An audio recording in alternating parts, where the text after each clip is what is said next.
എല്ലാവർക്കും വിനീത നമസ്കാരം. ശ്രീമദ് ഭാഗവതം ദശമസ്കന്ധം ഉത്തരാർത്ഥം അധ്യായം 84 ശ്ലോകം 16 മുതൽ 22 വരെ 7 ശ്ലോകങ്ങൾ. ഇപ്പൊ ഭഗവാൻ ഇങ്ങനെ ആ മുനിമാരെ എത്രയോ ഗംഭീരമായിട്ടുള്ള സ്തുതിയാണ് ആ മുനിമാരെ വിനയത്തോട് കൂടിയിട്ട്. ഞാനൊന്നും അല്ലേ എന്നുള്ള മട്ടില് ആ സർവേശ്വരനായ ഭഗവാൻ ഇങ്ങനെ ഞാൻ ഈശ്വരനാണ് എന്ന് പോലും സങ്കല്പിക്കാതെ അനീശ്വരൻ എന്ന നിലയില് ഇങ്ങനെ പറയുന്നത് കേട്ടപ്പോ മുനിമാർക്ക് അത്ഭുതം. എന്താ ഭഗവാൻ ഇങ്ങനെ പറയണം ഞങ്ങള്? അപ്പൊ അവർക്ക് മനസ്സിലായി ഭഗവാൻ ലോകത്തിലെ എല്ലാ ജനങ്ങൾക്കും ലോകരക്ഷയ്ക്ക് വേണ്ടിയിട്ട് പറയണമെന്ന് മാത്രമേ ഉള്ളൂ എന്ന് പറഞ്ഞതാ മുനിമാര് ഭഗവാനെ സ്തുതിക്കണം. പീതാംബരം കരവിരാജിത ശംഖചക്ര കൗമോദകീ സരസിജം കരുണാസമുദ്രം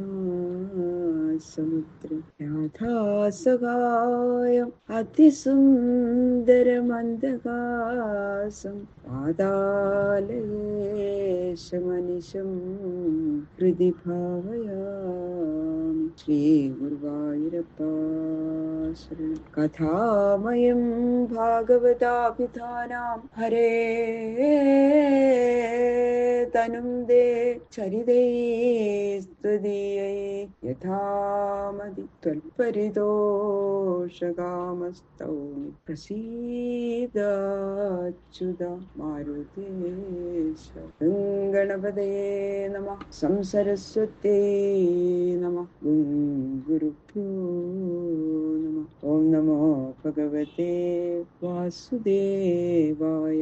ശ്രീ മുനയ ഊജു. ശ്ലോകം 16. യന്മായയാ തത്ത്വവിദുത്തമാവയം വിമോഹിതാ വിശ്വസൃജാമധീശ്വരാ യദീശിതവ്യായതി ഗൂഢൈഹയാ അഹോ വിചിത്രം ഭഗവത് വിജേഷ്ടിതം. ലോകത്തെ വർദ്ധിപ്പിക്കുന്നതായ ദക്ഷ കശ്യപാദി പ്രജാപതികൾക്കും ഉപദേഷ്ടാക്കന്മാരായിരുന്ന് അവരെ വേണ്ടുന്ന മാർഗത്തിൽ പ്രവർത്തിപ്പിക്കുന്ന തത്വജ്ഞന്മാരിൽ വെച്ച് ഉത്തമന്മാരായ ഞങ്ങളും ഭഗവാനെ അവിടുത്തെ മായയാൽ മോഹിതന്മാരായിട്ട് ഭവിച്ചിരിക്കുന്നു. അങ്ങയുടെ ആ മായ ഏതെന്നാൽ ഏതൊരു മായയാൽ മനുഷ്യ വ്യാപാരങ്ങൾ നടത്തിയും കൊണ്ട് ആരാലും അറിയപ്പെടാൻ കഴിയാത്ത വിധത്തിൽ നിന്തിരുവടി ഗൂഢനായിരിക്കുന്നുവോ?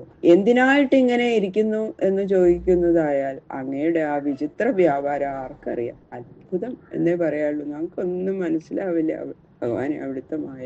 അനീഹേതൽ ബഹുധൈകാത്മന സൃജത്യവത്യത്തിനുബധ്യതേ യഥാ ഭൗമേർഹി ഭൂമിർബഹുനാമരൂപിണീ അഹോ വിഭൂംനശ്ചരിതം വിഡംബനം. മായയുടെയും നേതാവായിരിക്കുന്ന ഭഗവാൻ അങ്ങ് തന്നെയാണ് എന്നത് ഉറപ്പിച്ചു പറയണം മഹർഷിമാര്. യാതൊരു വ്യാപാരവും ചെയ്യാതെ ഇരിക്കുന്ന ഏകനായ നിന്തിരുവടി അന്യപദാർത്ഥങ്ങളെ ഒന്നും ആശ്രയിക്കാതെ ആത്മാവിനെ തന്നെ ഉപാദാന നിമിത്തകാരങ്ങളാക്കിയിട്ട് ലോകങ്ങളെ സൃഷ്ടിച്ച് രക്ഷിച്ച് സംഹരിക്കണം. ബഹുരൂപമായി കാണപ്പെടുന്ന ഈ പ്രവൃത്തിയില് നിന്തിരുവടിക്ക് അഹങ്കാരമില്ലാത്തത് കൊണ്ട് ബന്ധിക്കപ്പെടുന്നതുമില്ല. മണ്ണ് എന്ന ഒരേ സാധനത്തെ കൊണ്ട് ഘടം, ചെരാത് എന്നീ ബഹുവിധ നാമരൂപങ്ങളോടുകൂടിയ പദാർത്ഥങ്ങൾ ഉണ്ടാക്കുന്നത് പോലെ നിന്തിരുവടിയെ കൊണ്ട് നിന്തിരുവടി തന്നെ ഈ ലോകത്തെ ബഹുരൂപമായി സൃഷ്ടിച്ചിരിക്കുന്നു. ഇപ്രകാരമായിരിക്കുന്ന മായാധിനാഥനായി പരിപൂർണനായിരിക്കുന്ന അങ്ങയുടെ ഈ മനുഷ്യനാട്യം ലോകത്തെ അനുകരിക്കാൻ വേണ്ടി മാത്രമാകുന്നു. ആശ്ചര്യം ഭഗവാനെ. അവിടുന്ന് ബ്രാഹ്മണ ഭക്തനായിരിക്കുന്നത് കണ്ടിട്ട് മറ്റുള്ളവരും അങ്ങനെ ആചരിക്കണം എന്നുള്ള വിചാരം കൊണ്ട് മാത്രല്ലേ ഞങ്ങളെ ഇങ്ങനെ സ്തുതിക്കണത് വന്ദിക്കുകയൊക്കെ ചെയ്യണത്. ഞങ്ങൾക്കത് മനസ്സിലായി എന്നവര് പറയാം മുനിമാര്.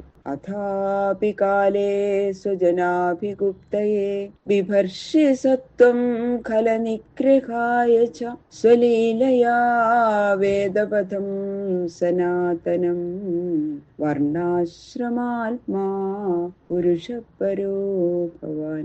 ലോകരക്ഷാക്രമം 3 ശ്ലോകങ്ങൾ കൊണ്ട് പറയുകയാണ്. അചിന്ത്യ ശക്തിയോടുകൂടിയവനാണ് ഭഗവാനെ അവിടുന്ന്. എങ്കിലും അതാതു കാലത്തിൽ സ്വഭക്തന്മാരെ സംരക്ഷിക്കാനും ദുഷ്ടജനങ്ങളെ സംഹരിക്കാനും വേണ്ടി ശുദ്ധ സത്വസ്വരൂപത്തെ അവിടുന്ന് സ്വീകരിക്കുന്നു. വർണ്ണാശ്രമാദ്യാചാരങ്ങളിലെ ശ്രദ്ധയോടുകൂടി അവതാര ശരീര വ്യാപാരങ്ങൾ കൊണ്ട് ഒരിക്കലും നശിക്കാത്തതായ വേദസമ്പ്രദായത്തെ നിലനിർത്തുകയും ചെയ്യുന്നു. ബ്രഹ്മത്തെ ഹൃദയം ശുക്ലം തപസ്വാധ്യായ സംയമൈ യത്രോപലബ്ധം സദ്വ്യക്തം അവ്യക്തം ച തതഃപരം. ബ്രാഹ്മണ ഭക്തിക്ക് കാരണം പറയാണ്. കാര്യകാരണ സ്വരൂപേണ സർവത്ര വിളങ്ങുന്ന ബ്രഹ്മത്തെ തപസ്, വേദാധ്യായനം, ഇന്ദ്രിയ നിഗ്രഹം എന്നീ അഭ്യാസങ്ങളാൽ ഏതൊരു കുലത്തിൽ ജനിച്ചവര് സാക്ഷാത്കരിക്കുന്നുവോ ആ ബ്രാഹ്മണ കുലം അങ്ങയുടെ ശുദ്ധ സത്വസ്വരൂപമായിരിക്കുന്ന അന്തരംഗമാകുന്നു. തസ്മാത് ബ്രഹ്മകുലം ബ്രഹ്മൻ ശാസ്ത്രയോനേസ്ത്വമാത്മന സഭാജയസി സദ്ധാമ തൽ ബ്രഹ്മണ്യാഗ്രണീർഭവാൻ.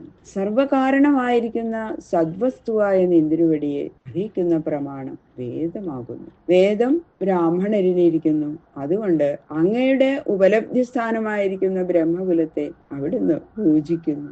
അതിനാൽ ഭഗവാനെ അവിടുന്ന് ബ്രാഹ്മണ ഭക്തന്മാരിൽ വെച്ച് അഗ്രഗണ്യനായ സൽക്കർമ്മങ്ങൾ, അതായത് ബ്രാഹ്മണ പൂജാതി കർമ്മങ്ങൾ ആചരിച്ച് വേദമാർഗത്തെ ഉറപ്പിക്കുന്നു.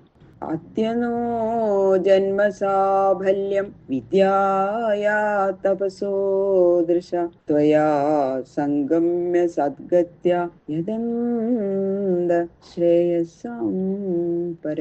സകല ശ്രേയസ്സുകളുടെയും പരമാവധി സ്ഥാനം നിന്തിരുവടിയാകുന്നു. അതിനാൽ സാധുക്കള് നിന്തിരുവടിയിൽ ചേരണം എന്നുള്ള ഏക കാര്യത്തെ ആഗ്രഹിച്ചുകൊണ്ട് സർവകർമ്മങ്ങളും അങ്ങയിൽ സമർപ്പിച്ച് സായുജ്യം പ്രാപിക്കുന്നു. അപ്രകാരം ഇരിക്കുന്ന അവിടുന്ന് ചെയ്യുന്ന കർമാചരണം ലോകസംഗ്രഹത്തിന് വേണ്ടി മാത്രമാണെന്ന് ഞങ്ങൾക്ക് മനസ്സിലാകുന്നുണ്ട്. ഞങ്ങളാകട്ടെ ഇപ്പോൾ സത്തുക്കളുടെ പ്രാപ്യസ്ഥാനഭൂതനായിരിക്കുന്ന നിന്തിരുവടിയോട് ചേർന്നതിനാൽ ഞങ്ങളുടെ വിദ്യ, തപസ് മുതലായവരുടെ പൂർണ്ണ ഫലത്തെ പ്രാപിച്ചു. ഇപ്പോൾ തന്നെ ഞങ്ങളുടെ കണ്ണിന് സാഫല്യം സിദ്ധിച്ചു എന്ന് വേണ്ട, ഞങ്ങളുടെ ജന്മം ഇന്ന് സഫലമായി.